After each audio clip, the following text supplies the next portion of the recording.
प्रदीप जी, कुछ कहना और उस पर कायम रहना, बेशक ये लग रहा हो और कहीं से भी तार्किक रूप से वो सत्य दिखाई नहीं दे रहा हो, लेकिन उस पर कायम रहना, क्या ये मौजूदा सियासत में सरकार बचाने के लिए आवश्यक है क्या?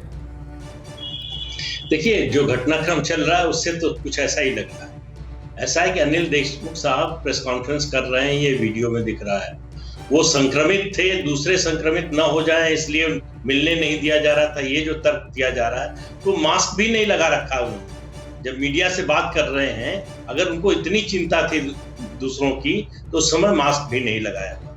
दूसरी बात देखिए, जो घटनाक्रम आप पीछे से देखना शुरू कीजिए। सचिन वाजे का रीइंस्टेट होना ये कोई मामूली घटना नहीं है। उसी समय, उसी दौरान जो है 2020 में ही एक और पुलिस अधिकारी, पुलिस कर्मचारी को पैरोल पर रिहा किया गया, जो एक एनकाउंटर मामले में आजीवन कारावास की सजा भोग रहा था। उसका नाम है विनायक शिंदे।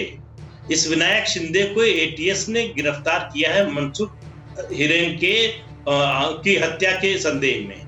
तो आप ये देखिए, उसको पैरोल किसने दिलाई, क्यों उसको पैरोल मिली? वो आजीवन कारावास की सजा भुगत रहा था, वो सचिन वाजे के संपर्क में था, ये भी बात सामने आ रही है। तो कुल मिलाकर मामला ये है कि ये पॉलिटिकल और पॉलिटिशियन, पुलिस अफसर और अपराधियों का जो नेक्सस है वो सामने आ रहा है। अभी तक हम सुनते आ रहे थे, फिल्मों में भी देखते थे, वास्तविक जीवन में भी देखते थे कि जो है गुंडे, बदमाश और गैंगस्टर जो है वो एक्सटॉर्शन करते हैं। यहाँ हम देख रहे हैं कि पुलिस अधिकारी एक्सटॉर्शन कर रहे हैं, और एक्सटॉर्शन कर रहे हैं। उनका आरोप ये है, भाई परमवीर सिंह पुलिस कमिश्नर थे कुछ दिन पहले तक, अभी भी डीजीपी रैंक के अधिकारी हैं महाराष्ट्र सरकार में। सरकार ने उनके खिलाफ कोई एक्शन नहीं लिया है, उनको सस्पेंड नहीं किया है।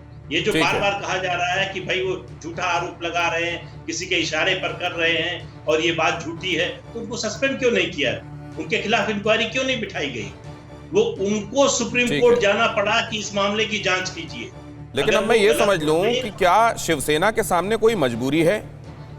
क्या वाकई एनसीपी डिक्टेट कर रही है और शिवसेना वो मान रही है, या सरकार चलाना है, कीमत चाहे जो अदा करना पड़े?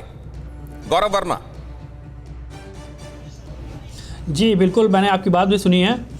तो मैं इसमें ये कहना चाहूँगा, सरकार चलाने के लिए ये चीज़ नहीं है, इसमें निष्पक्ष तरीके से जांच हो।